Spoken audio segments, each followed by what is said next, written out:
Welcome, everybody, to another episode of the Big Doug and Carmi Show, your one-stop shop for all things Commanders. It's an opposition Wednesday. The Bears come into town, so to get us a little closer to the action, EJ Snyder is our guest today. EJ, how are you? I'm good. I'm looking forward to this game. I think it's going to be a fun one. I know there's a lot of questions that we'll get into about who's going to be quarterback in the Commanders, but either way, it's two fun teams, I think, on the rise, and haven't been able to say that for a few seasons, so it feels good. We'll get to all the action in a second. Your first time on the podcast, we get to know you just a little bit. How is it that you fell in love with football? Let's start there. How did you fall in love with football? And then we'll get to the couple of podcasts that you do. It's funny. My family loved football, but I was not a football lover growing up. I played little kid football in grade school. I watched football, family events, things like that, but I never really cared until about, I was probably junior high, end of middle school, junior high. People are picking up sides, people are picking teams, and I didn't necessarily have a family loyalty that I fell into. I grew up in upstate New York, so I had a choice of 3 New York teams. All my dad's side of the family lives in Buffalo, so I easily could have ended up a Bills fan. But at that point, I saw Walter Payton play football, and that was that. I loved the Bears. I loved the uniforms. I loved the history, the tradition, and really it was about Walter Payton, and it just grew from there. And since then, I've been a Bears fan, and for better or worse, lots of worse, but some better, as you know.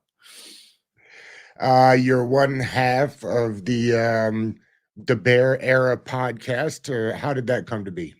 That was a bit of serendipity. So I've been on the Bears Over Beers podcast that I helped start with Jeff Burkus over on Second City Gridiron for about 6 years. The first iteration of that ended this summer, and I was kind of out. It seemed weird that the Bears were going to have a good team, and I wasn't going to do Bears content, but nothing really came up, and I was like, that's okay. I'll do my other podcast, which covers the whole NFL, which is Bootleg Football with Brett Coleman, and that'll be my season. And that lasted all of about 2 weeks before a couple of people reached out and said, hey, man, what if you did something else? What if we did this in a different way? And I just said, well, I'm out. I'm freshly out. Convinced me to get back in. And my current podcast partner on Bear Era, Kieran Hall, pitched me an idea, and the wheels started turning. And I said, all right, well, I'll check it out. And I started, going through the motions because I know how to do this. I know how to spin up a podcast, and everybody was really excited about it. Everybody kept saying yes, for lack of a better term. We just kept hitting green lights. And at some point I was like, well, I guess we're going to do this. And it happened really quickly. It got put together in about 4 or 5 weeks total. And we're 4 episodes in, just dropped one before I hopped on with you. And it's going really well. People are excited about it. We feel good about it. And, onwards and upwards. What was it that they pitched to you that convinced you to hop back in the game? It's an interesting question because it's a lot of the things I was doing before, but in a slightly different way. And there was that nagging question in the back of my head about, man, Caleb's here. I think he's the guy. What are you doing? You've been grinding away on Bears content, keeping everybody informed for 6 years. Now they get good and you're going to quit. And I couldn't really get that question out of my head. The lesser workload I was definitely down with, but Kieran I've known for 2 or 3 years. I've been on his podcast, the Irish Bears Network, several times.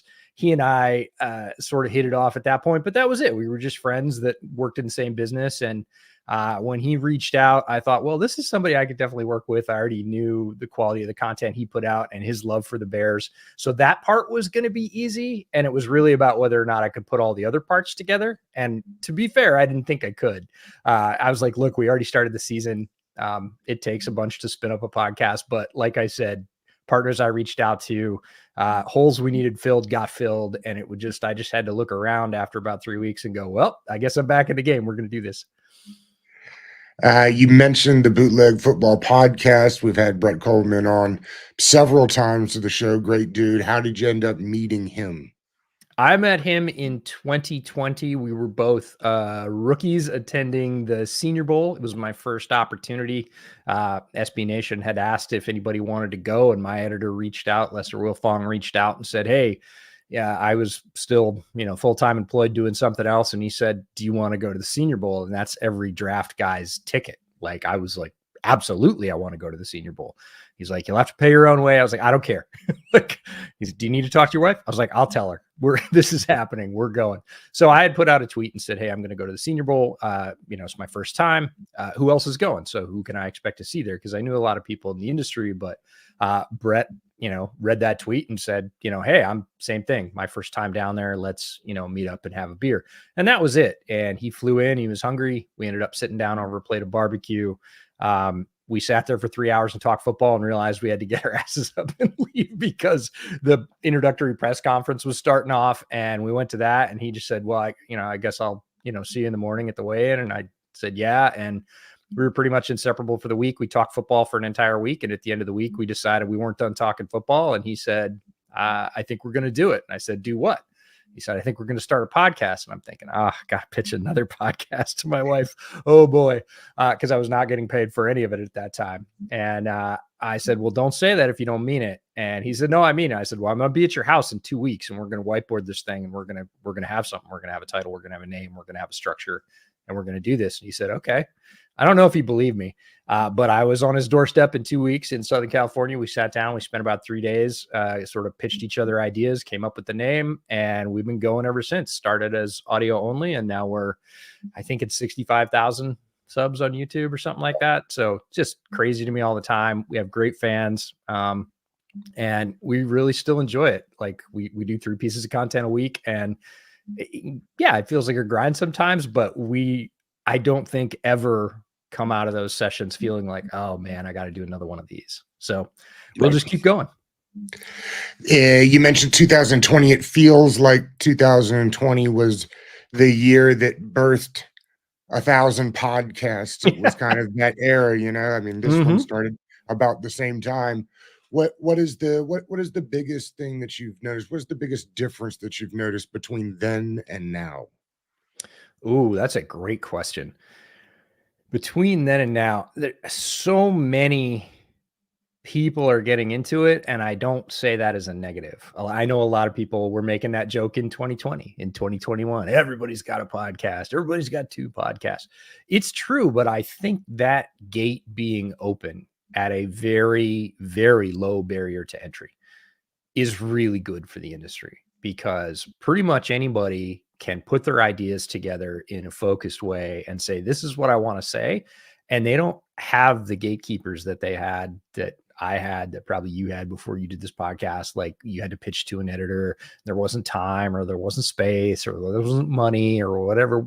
It doesn't matter. If you want to do it, you can literally sit in your basement like I did, buy $100 microphone, record audio only files if you want to, and get your ideas out there. And if you want to go farther than that, and so many people do, there's amazing video editing programs, and you can share your vision and see if people agree with that, whatever. And it's given rise to so many good voices in the industry. I love that. And, if anything, that's made it harder. Like, the barrier to entry, financially and physically is not that big of a deal, but intellectually, I'm not sure that if I hadn't started 12 or 13 years ago, that I would have enough confidence to say my ideas are good enough to have an audience and get it out there. But I would encourage all the young creators to take that exact leap and, bet on yourself and say, no, I'm going to try this, because again, you can try it for a fairly low cost and, believe in yourself and push it out there, because that's eventually what I had to do, even in the old sort of gatekeeping mentality. That's how I got started. And I did it, by myself for 3 or 4 years and didn't share it with anybody because I didn't think it was good enough. And then I kind of stuck my toe in the water, and a lot of people responded and said, hey, we'd like to see more of this. And that was very surprising to me, but that was the start of it. Is that the biggest piece of advice you'd give to somebody that is getting started, is just get started and slowly improve along the way? I mean, I think that is the most important thing about most things, right? My mom was a writer, and so I grew up in a house with big dictionaries, and she was a former English teacher and whatever else, and we would go to parties and stuff with writers, and the question about what makes you a writer, and one of her colleagues at one point said, well, what have you written? Because everybody would come up and say, oh, I want to write a book, or I'm writing a book, or whatever, and he would say, what have you written? And if they say, oh, I wrote a little bit, or I wrote this, or I have this in a notebook or whatever, he would entertain that conversation. And if they'd say, oh, I haven't started yet, he knew that he wasn't going to invest very much because they weren't a writer, because he would say very simply, there is one qualification for being a writer. You have to write. That's it. Like, if you write, you're a writer. It doesn't matter if you're published or anybody sees it or you share it or anything else. If you write, you're a writer. If you don't write, you wish you were a writer. And it's the same with podcasting or analyzing film or tracking your favorite team or just being the biggest fan out there. Like, if you do it week in, week out, you are that thing. And whether or not you can have success with it, that's a totally different thing, because everybody's measure of that is different. So yes, absolutely do the thing. Just start doing the thing, even though you feel like you don't know what you're doing. And the other one is, don't be afraid of the things you don't know. Like, surround yourself with good people, ask questions, know that you don't know things, and be excited about learning those things, because I do that now. I still do it on the football side, but that volume is reduced after this time. I do it on the business side now, because I didn't start a business for a long time because I thought, oh, there's going to be all these things I don't know. And the answer is, yeah, that's right. Every day stuff comes up that I haven't faced. You can figure it out. And if you can't, that's where those good people you surround yourself with. There are people I ask probably at least once a week, what the hell is this? And how do I get over it? Or how did you get over it? And then you'll figure out a way around it. Don't let the fear of those things stop you, because I let the fear of lots of things stop me for a long time. Fear of rejection, fear that my stuff wasn't good enough, fear that I wouldn't be able to figure it out, fear that, I would quote unquote fail, even though I wasn't sure what success looked like. Lots of those fears kind of sat on my head for a very long time before I shared any of it. And when I started to share it, I realized, oh, those things are like the big scary thing in the closet when you're a kid. They're not really there, but they can keep you from doing a lot of things. And once you get over them and kind of shine a light in the closet and go, oh yeah, there's a bunch of stuff in there I don't understand, but I can figure it out, you can just keep rolling. So start doing whatever it is, reach out to some good people, ask a bunch of questions, and know that you're going to fall on your face a couple of times. And that is not the end of the world. And get used to hearing your voice on TV or podcast, because I don't know about you, but to me, it still sounds crazy to listen to myself. I myself sounds horrible to myself. Yes. Do you prefer podcasting to writing? I do now. I didn't when I started. And I think it's because there was a lot less nuance. And that's actually one of the reasons we started Bootleg and still do Bootleg the way that we do it. It's a long form podcast, typically over an hour. Sometimes we've done 2. We've almost done 3. I don't think we've ever officially cracked the 3-hour mark, but we've tickled it before. And we shorten it up for the most part. We try and keep around an hour, but that's really long for a lot of podcasts. That's almost twice as long. And again, when we got started, a lot of people told us 45 minutes is the golden rule. You can't go over 45 minutes. People won't listen. They won't care. You'll crush your subscribership, like all that stuff. And we were like, oh, okay, well, we have more things to say than that, and they're more detailed. And so we want to do it this way. And the reason that we created that space is so that we could, because a lot of people were telling us you can't, or we don't have that much, or it'll never work.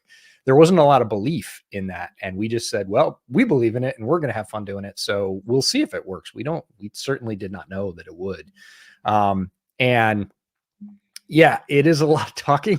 Because not only do you have to do this and record it, then I often proof the stuff and send it back to the editors after the first cut and catch everything. So you end up listening to your voice a lot throughout the week, hours and hours. And it is, video is, it's the hardest thing. And now that I can include a lot of the nuance that I used to include on the written page in podcasting, I like podcasting better. I think it's more immediate. People certainly respond to it more. I wrote some really good stuff that nobody read. Right. And that was hard. I put out, 8 and 10,000 word pieces that were deep studies on draft prospects and stuff that were filled with great information. TLDR, too long, didn't read. People didn't do it. So, and some people are that way with our podcast. We've heard people that are like, I can't pay attention for that long. And we're like, okay, I get it. Like, that's fine. It's, we're not going to not do it because of that, but there's lots of shorter podcasts. You can find them. And no skin off our nose. That's just what we want to do and how we want to do it and what keeps it fun for us. And now that some of that's come in there, because as you know, nuance is very tough in this space. It's very black and white. Yes, no, shout match stuff. And again, we didn't want to do any of that. One of the biggest criticisms we take on Bootleg is that we agree too much, that we don't argue enough. And, Right. it's because we see the game the same way, and we're not going to create false arguments. We're not just going to take opposite sides for the fun of it. If we disagree, you'll certainly hear about it. We're going to be honest about it, but that doesn't happen a ton. And some people just want that. They're very conditioned for negativity. And frankly, negativity sells. We haven't caved into that. I'm not saying we won't, but we haven't caved into that yet. It's almost 6 years on, so we'll see. All right, let's get into this Bears Commanders game. Bears specifically on the podcast, because the history for the recent Commanders have been bad. We try not to look too far backwards. Yeah. But I'm curious, but the Bears, I'm curious, like, it felt like, I understand that the defense got better, but usually when you have the number one pick and you're going to take a generational quarterback, everything gets cleaned out and you start over fresh. I know they got on the run at the end of the year last year, and the defense was particularly good. Were you surprised they didn't make those wholesale changes? No, because they'd been making them. So Ryan Poles has been at this for a bit. He didn't come in this offseason where you're selecting the number one overall pick, because typically that's when that happens. You get the quarterback, your team was trash. The reason you get the quarterback is because your team was trash. That's why you had the high pick. And you've got anywhere between 1 to 2.5 years worth of roster cleaning to do. Ryan Poles did most of that. He did, almost 2 full years of roster cleaning before Caleb was selected when he came in. And the roster was in really, really rough shape after Pace. So Poles came in, he had a big job to do, and he set about doing that with a fervor, like an almost religious fervor. He cut everybody that needed to be cut in 1 year so that the cap hit would be abysmal and then be done with, that he would carry as little as possible cap into the next year. And that's a very easy thing to say. It is a very hard thing to do. And the sort of biggest indication of that was Nick Foles. They actually it would have been cheaper to keep Nick Foles on the roster. And he said, no, I want that done. I want that off, and took a financial hit not to have Nick Foles on the roster. So that was sort of the indication of, we are burning the boats. We are going all in. We are cleaning as much as we can. So we will start as fresh as we can next year. He did that. He did a whole nother year of roster building, and then Caleb gets to come in. So Caleb is a rare situation, because number one overall picks almost never come into a situation that is as developed as the Bears roster was. So there's 2 ways to do it: pick the quarterback and build around them, or build around them and then pick the quarterback to guide that ship through the rest of the rookie quarterback window. That's the role the Bears took. They obviously had a lot more weapons on offense than typically a rookie quarterback walks into, especially a highly drafted one. And so not terribly surprised. Look, the Bears got lucky. Ryan Poles trading with the Panthers, getting the number one overall pick twice in a row. That's just not something that happens typically to teams. It lined up very, very well. He did his work around that. Caleb was there, and now we see what the Bears are because of all that. From the outside looking in, I think myself included and many others kind of gave the side eye when they decided for Waldron as the offensive coordinator. How did you think initially when they hired him, and how has he been so far? That's a great question. It's sort of 2 parts on both of those 2 questions. So I live in the Pacific Northwest, so I got to see Shane Waldron up close with the Seahawks. He started off gangbusters with the Seahawks, and then the back half of the season, he really struggled. And a lot of people had kind of looked away at that point, already deciding that, he's good, and he's moved the offense along in Seattle. And there was some question. It was the end of the Pete Carroll era, and it was how much of that is Pete wanting to revert to the run and sort of handcuffing Waldron, or how much is that just Waldron not adapting to defenses, shutting down what he was doing in the first half of the season. There was no really clear answer to that. And of course, Pete moved on, Shane moved on, so it was sort of an open question. But when he got hired after that, I was of both minds. Hey, we've seen this guy can put together a good offense. We also saw that he struggled in the second half, which is difficult. That's when defensive coordinators get tape on you and decide how they're going to basically stop your first punch, and you're going to have to counter punch. We didn't see great results from Waldron. So I had trepidation about that second half of the year before he moved on to Chicago. A lot of people were just wholesale excited. They didn't love Luke Getsy. I was among them. So something new and different, shiny is always awesome. So they were excited about the first half of Shane Waldron. And unfortunately, the second half came first when he started. His first 3 games calling Bears after the entire offseason with the team were bad. They were not good. There's no other way to sugarcoat that. Now, there's a lot of reasons for that. As you know, a football team is many moving parts trying to go in unison in the same direction. The offensive line was terrible, like really bad, not passing off basic passing stunts, which will grenade any offense. Caleb looked like he was pressing, starting to, play a little bit of hero ball again. And there's some blame to go on Waldron's plate too. I don't think he was putting guys in great situations, and his play calling sequencing in the first 3 games was really bad. He seemed to completely discard second down. It was the weirdest thing. I would look up, the Bears would get a first down, and it would be third down. And I was like, Right. what did he? Oh, and it, is basic handoff into the middle, or very undisguised screen to the outside that got blown up. So it was like nothing, or a loss on second down was pro forma for the first 3 weeks. And that put the offense behind the sticks. Young quarterback, offensive line issues. It was a mess. At that point, a lot of us were starting to look at the negative side and saying, this, early returns are terrible. This doesn't look good. Strange thing happened on the way to the forum. The players called a meeting with Waldron, which is weird that your rookie quarterback and a couple of veteran leaders have to sit down with your OC and say, man, you got to be more aggressive. Like, you're hamstringing us. We can do more. We can handle more. But right now you're putting us behind the 8 ball, and we need you to sort of get on the program. We want to go. We're ready to run. We're done walking. And that to me felt completely, bass backwards. Like, that doesn't happen on pro football teams for the most part. And I was very suspicious of that. But after that meeting, the results are really clear. The game plans have been much more cohesive. The offensive line, due to some personnel changes as well, has looked much more cohesive, much more solid. Not great, but solid is a huge upgrade. Guys like DeAndre Swift are getting used in the correct way. DeAndre Swift is not a great vision runner. He's not great in tight spaces between the tackles. He is amazing in space. You got to get that guy in space with the ball, and then he will hurt you. They weren't doing that. They were doing the opposite the first couple of weeks. We've seen Roshan Johnson's usage come up. We've seen Cole Kmet's usage come up. Started to see, the receivers. I'm still not totally in on the receiver usage, but it definitely got better.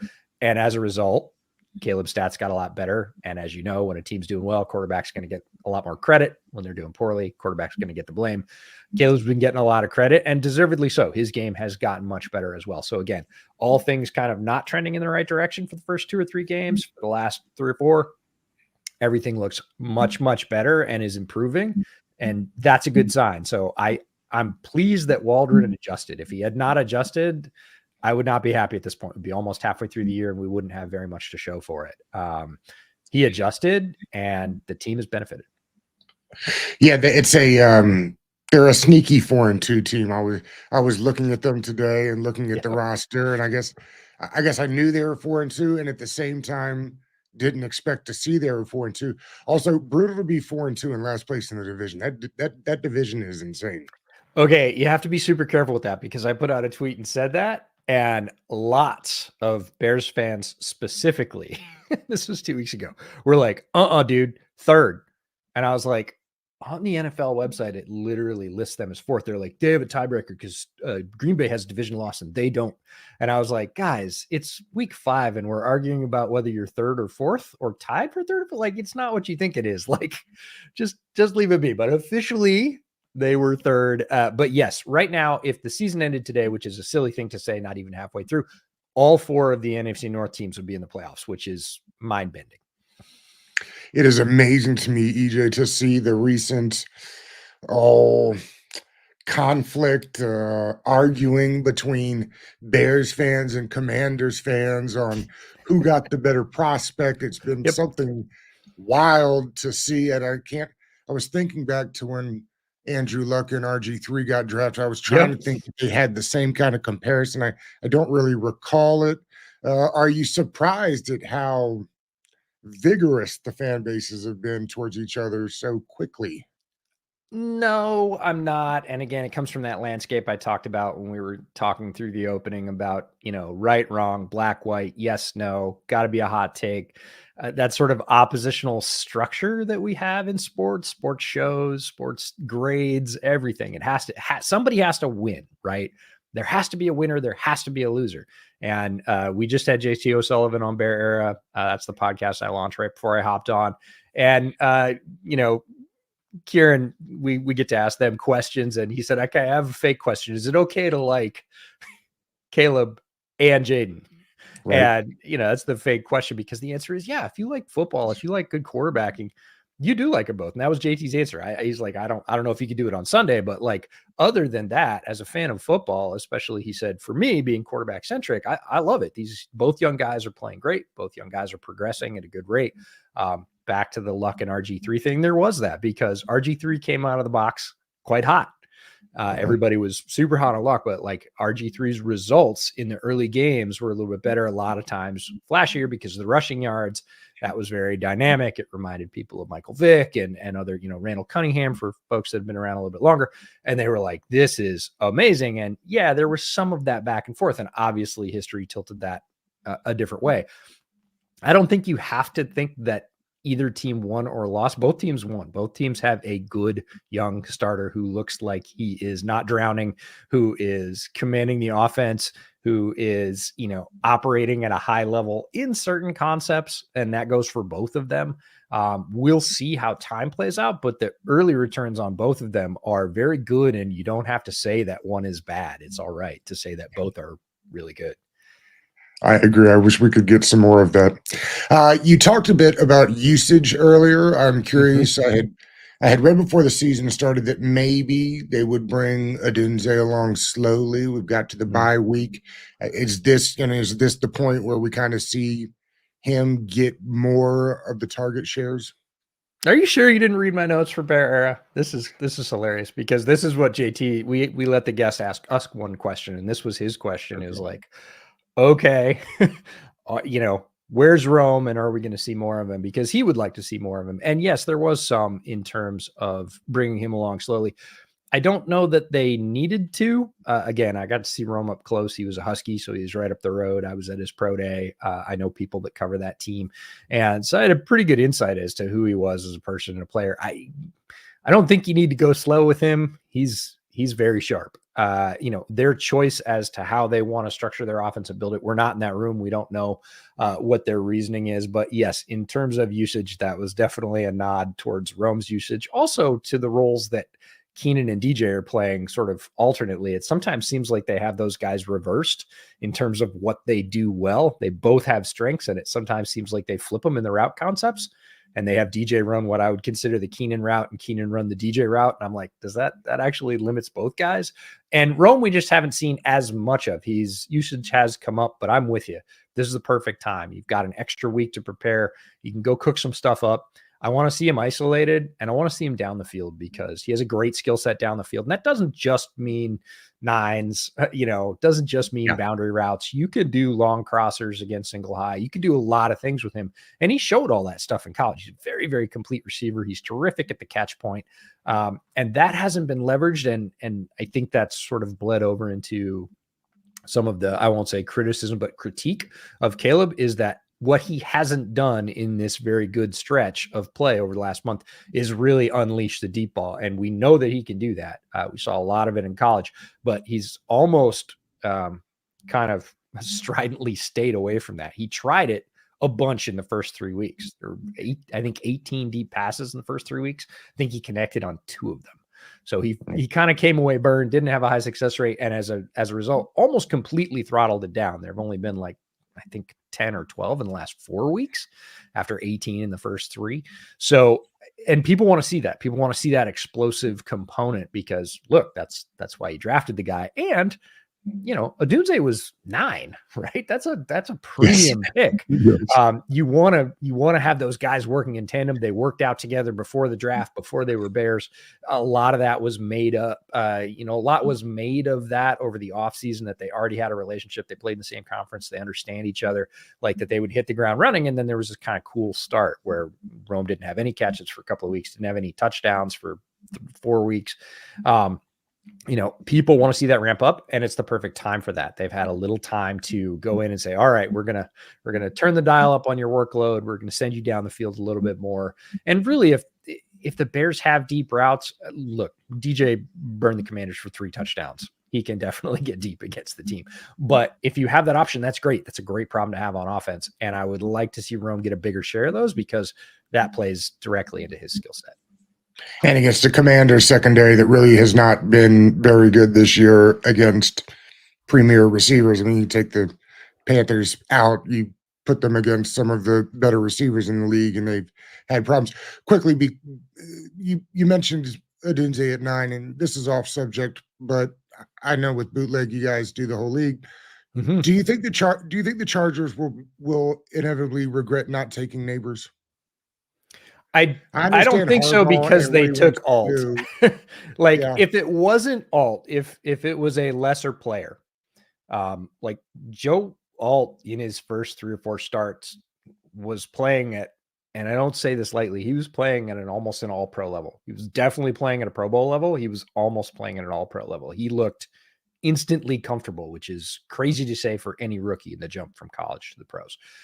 I think Joe Alt, over time, if he can stay healthy, is going to turn into a premier tackle, like a top 15 tackle in the league. But if they keep him at right tackle, even if he's an all-pro, how do you justify an all-pro right tackle versus, say, an all-pro wide receiver? Well, it comes down to how that team is structured, and specifically how that team's offense is structured. Greg Roman typically, there's no nice way to put this, doesn't love wide receivers. He just doesn't. He doesn't think you need more than one, and he thinks you need one good one, and that's it. And that's the way he structured his offense pretty much forever. And he hasn't really changed that with the Chargers.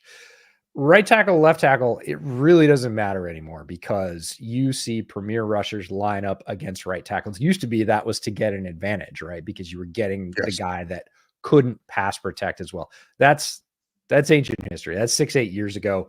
Like, you will see Max Crosby line up over the right tackle for the entire game. That guy better be just as good or better than your left tackle, because the premier edge rusher is on your side. So right, left, I don't put much stock in that. He's got to be good. Alt looks like he is very good. Got to stay healthy. That's a thing with all players. Other than that, I kind of see them as equal, but in the Chargers scheme, they need, there's no nice way to say this, they need pass catchers bad. Like, even if Roman's not going to use them, they need pass catchers bad. They're throwing to, Will Dissly and Stone and a bunch of other guys, and you're like, who? Like, they need some weapons for Justin Herbert, because he just did it the other night. He threw for, well over 300 yards, didn't get any scores. They need some weapons. They'll get those. The Chargers were kind of like the Bears were 2 years ago in terms of roster. They had a lot of work to do. That roster was not in great shape. So they'll get there. They'll, and again, I think receivers are, I don't want to say easier, but more plentiful. There are more numbers of good receivers than there are really good, I would say, elite tackles, especially in the upcoming draft. The numbers are down for both of those position groups. There were more tackles and way more receivers last year. There's only a few. Again, I haven't watched everybody I need to watch, but the early returns on the tackle class are, if you need a premier pass protecting tackle, you better be in the top 10, because there's 2, maybe 3 guys, and that's a tough place to be. You don't get those picks all the time. Can you get a premier receiver at 15, 18, 20, 35, 40 in the second round? We've seen a lot of really good receivers come out of the second round. So it seems like just supply and demand, an easier position to get. When we get to the game on Sunday, to me, it feels like the big things to watch are the Commanders' offense versus the Bears' defense, and vice versa. What can the Bears' offense do against a defense that is getting better in Washington as they go along, but still not nearly what the offense is?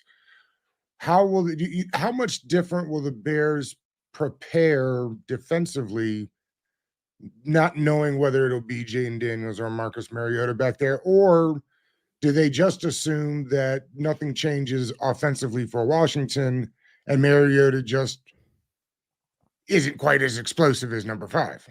You did read my notes. I swear to God, when you're done with this, go watch Bear Era. I talk about this specifically that when Mariota came in, the game plan didn't change very much. He At wasn't all. super effective for the first couple of drives, but eventually, and I mean by drive 3, they asked him to do everything that Jaden was doing. They kept the RPO game. They asked him to throw over the middle, which Jaden's been doing at a much higher rate than he did at LSU. They took a couple of deep shots down the field. And like you said, Mariota just doesn't have as much juice in his legs as Jaden does at this point, but that's to be expected. It's, 8-10 years ago, like that happens. But he can still run it. And he looked very effective from drive 3 on. He moved that team and they scored points. So it's kind of a blessing, I think, for the Bears. Because a lot of times when you're looking at two different quarterbacks, you're looking at completely different skill sets and possibly even scaled down or changed offenses. I think there's about as little as possible as that with the Commanders right now, going from Daniels to Mariota or however it's going to work out. Again, a little bit less emphasis, but you still got to take care of him on the run. Like you can't leave him alone, because if you give him 15 yards of green space, he can hurt you and get a first down.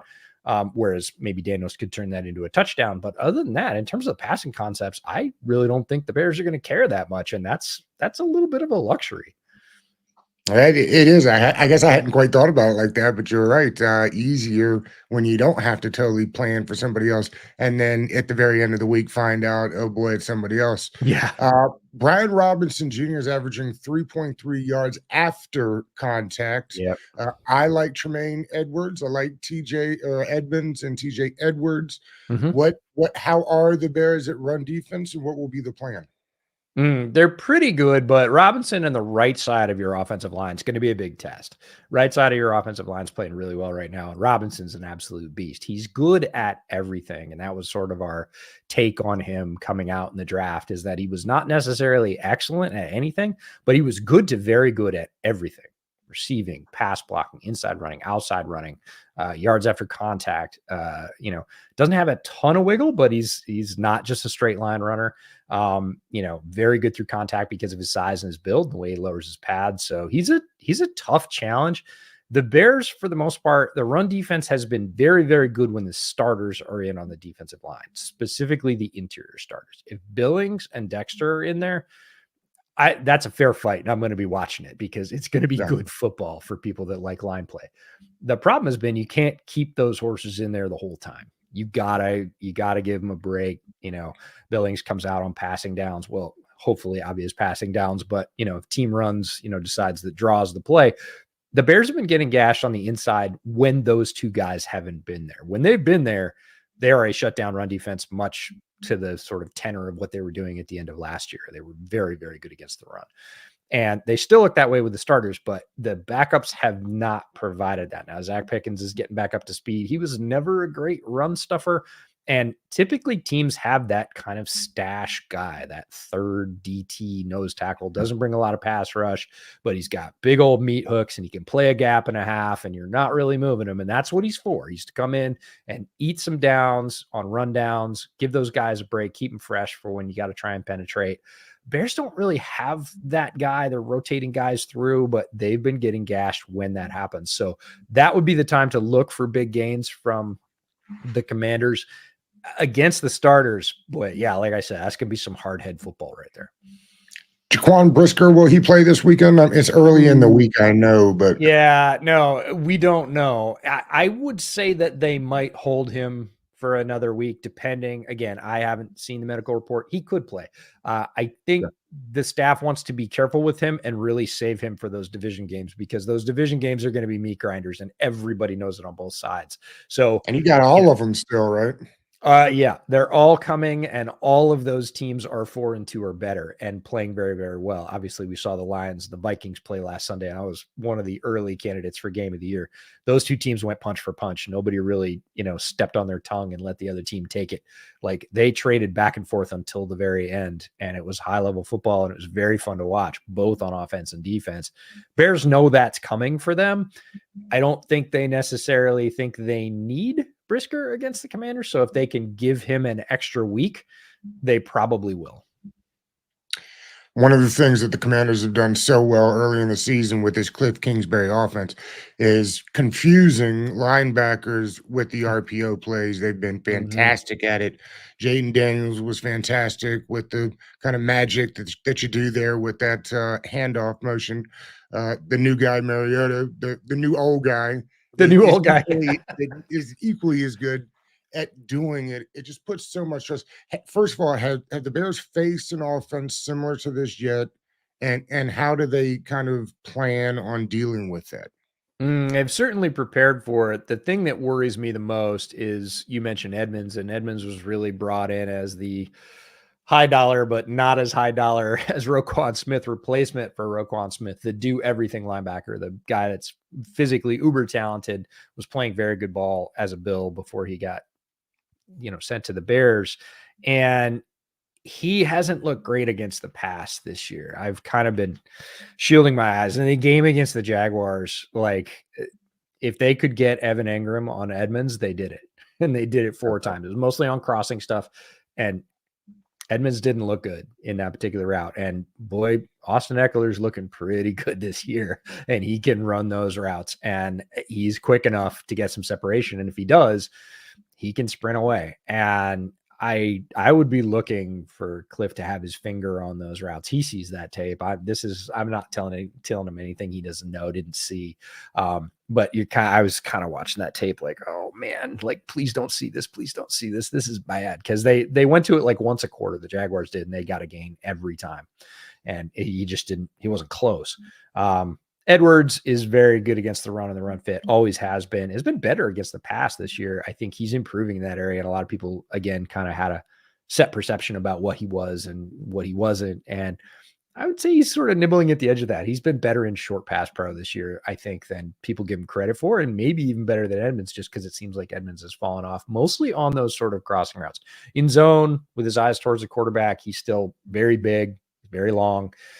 He's mobile, he gets himself into spaces pretty well, but on those man crossers, it's not a match. It's a matchup. If I was Cliff, I would be looking to exploit. Let's put it that way. Jalen Johnson will travel with Terry, or he stays on one side? Ooh, very good question. I would say he probably stays on Terry because I think Terry is clearly the best threat. There are lots of other teams the Bears are going to face where that's not such a clear delineation. He has more comfort on one side, but if I was going to ask him to travel, it would be with McLaurin. Also because you're not sure you're going to have your other outside corner, Tyreek Stevenson, and the drop off between him and the backup is larger again than some other corners necessarily. So if you really feel like you want to make sure that the Commanders don't beat you with Terry McLaurin, you're going to put JJ on him and let him sit. We'll see how they handle that. I would imagine Eberflus will mix it up. Even times when I say, no, I think this is the best thing to do, he'll mix it up to make sure that it isn't just one thing. Because obviously, if you make Jalen Johnson travel, then by quarter 2, Cliff goes, oh, we can move Jalen Johnson out of the play. Neat. All right, we know how to do that. We'll put Terry over there, and then he's not going to be in the fit, and we'll go pick on the other corners. That's what all good offensive coordinators do. So Eberflus, being a good defensive coordinator, will do the opposite. He will say, oh, travel with him, don't travel with him. Stick, right? He goes in motion. Oh, he's not moving. Crap. Now that's where we wanted to go. He's going to shut that down because he's one of the top cover corners in the entire league. So I think we'll see a mix. If I had to sort of blend the bias, if this was a mixer board, right, I would be pushing JJ on to Terry more often than not, but not always, if that makes sense. What were your thoughts on the Cliff Kingsbury hiring to begin with? A lot of folks we had on in the offseason kind of gave an eye roll for that one. Yep. And I think people are surprised at not only the success, but they've done it in a way that Cliff hasn't normally done it. Now, maybe that's the Anthony Lynn effect as the run game coordinator, but it's a different offense, I think, than what people thought it was going to be. I think you're right, and I think both of those things are true. I definitely had a little bit of eye roll of here we go again with Cliff. We know what we're getting. A little bit like I said about TJ Edwards. We had in a picture of Cliff, and he's adjusted. Now, there was a match with his system and skill set with Jaden Daniels that a lot of people were excited about. They thought those elements would be great, but those elements do not complete offense make is the best way to put that. And Cliff and Jaden have done a very nice job of adjusting and filling in some of those gaps. Cliff is doing things that Cliff hasn't done in the past. JT referred to him as Cliff 2.0. This is Cliff's sort of second shot in the league, and he knows what he did wrong. And good guys will self-study and say, hey, my strong points were this, but my weak points were this. I need to work on these. And they obviously have, because even outside of the run game, which has been very good and I would say well coordinated, in the passing game, they've filled in a bunch of those holes with Cliff and Jaden, which were two pieces that people had a lot of sort of opinions made up about. And they've managed to grow. And that's what's made the offense so effective early, so much fun to watch, so much more balanced than it was in Cliff's previous stops. So, yeah, I had some trepidation, and he's proven me wrong, and good on him. I always wrap these things up like this, EJ. If Dan Quinn came to you and said, what's the key to beating the Bears, you would tell him what? Ooh. It's tough right now because they're putting a lot on Caleb's plate. A lot of times with the rookie quarterback, you can say this, and then he doesn't have a counterpunch. But they've had Caleb handling protections since week 1, which is not typical for a rookie. They have him doing full field reads more often than many rookie quarterbacks, and he's in week 7. So in terms of if you limit these things, he won't be able to do other things. I think that bucket is a lot smaller with Caleb than it is with a lot of other rookie starters. So that part is difficult. I would say if you attack the offensive line and get pass rush pressure, it doesn't even have to be sacks. The more pressure you can get, he is not to the point where he is unblitzable yet. Like Jared Goff right now is unblitzable. Yeah. You can blitz the hell out of him and he will destroy you. It's like Brady in his prime right now. And I'm not even kidding. You cannot blitz him. Caleb's not to that point. If you get pressure and wreck the offensive line early on, and the Commanders might be a little short on threats to do that, but their defensive line has a bunch of guys. And if you can overwhelm the offensive line, you've got a really good start to letting that go. Track it. The matchup with Swift in space is not great for the Commanders. They're going to have to be creative with that because he will hurt you in space, and the Bears have been doing a much better job. And there's just a multiplicity of weapons, and they've shown a willingness to use them all, maybe even some of them less than we thought. We thought they would lean on DJ Moore again as wide receiver number 1. Been a lot of weeks where he's had single-digit targets. Cole Kmet has played a much bigger role and done much better at it. If you're looking for that one thing, like, if you stop Swift in space, you're going to win. Well, no, they're going to pivot to short outs to Kmet. Well, if you stop those two guys, then what? Well, then maybe they go to DJ. Well, if you shut down DJ, that's the third thing. You're already a little bit shorthanded on defense. That's a lot of guys committed. Rome's open 1-on-1. Do you want to leave it? At this point, I don't think I do. And then Caleb was threading the ball to Keenan. Like, Keenan doesn't get a lot of separation. You don't have to worry about separation, but it doesn't matter because he still catches it. And Caleb was throwing pinpoint stuff. So there isn't one thing, and that makes it really hard. You think it will be a high-scoring game? I think it can be. I think if the Bears break it open early, Washington kind of might get in its sorrows a little bit and say, we're just, it's not our day. We're not going to beat. Because if Caleb starts hooking up on some deep passes, they get some chunk plays early and they roll up, 14 points in the first quarter, and they're driving early in the second. And they're looking to go up, 21-10 or even 21-13 or something. And it just feels like every time they score a touchdown, we score maybe a field goal. That can be a really long day. If there aren't turnovers, the Bears play disciplined football, which they haven't always. There've certainly been some fumbles, some interceptions. Like, if you don't get those through the first half and the Bears offense looks like it has, which is in sync, balanced, stringing plays together that turn into drives and drives that turn into touchdowns, which, trust me, as a Bears fan, that feels so weird to say, but it's been happening. We have to, trust our eyes and say what we've seen on film.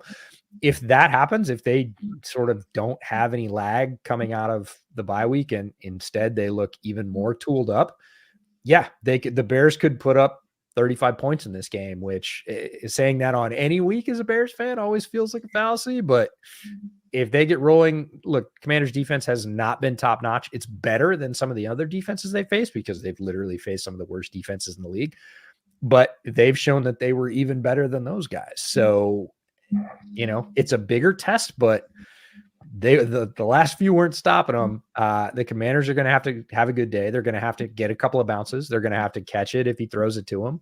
And then, hope to be able to turn away some of those things and hope the Bears stub their toe a little bit. And the Commanders are at the top of the league in scoring. What do you think the score looks like? I probably think the Bears win this one. I would say mid-20s. So like I could see 28-20. I could see 28-24 Bears either way. Wouldn't be surprised. I think Mario is going to move the ball, but the defense is going to be a big challenge. They've been playing very, very well. I agree. EJ, thank you so much, man. This was great. We'll have to do it again sometime. Absolutely. I appreciate the opportunity. Thanks for reaching out and being patient. Yeah, man. Appreciate you.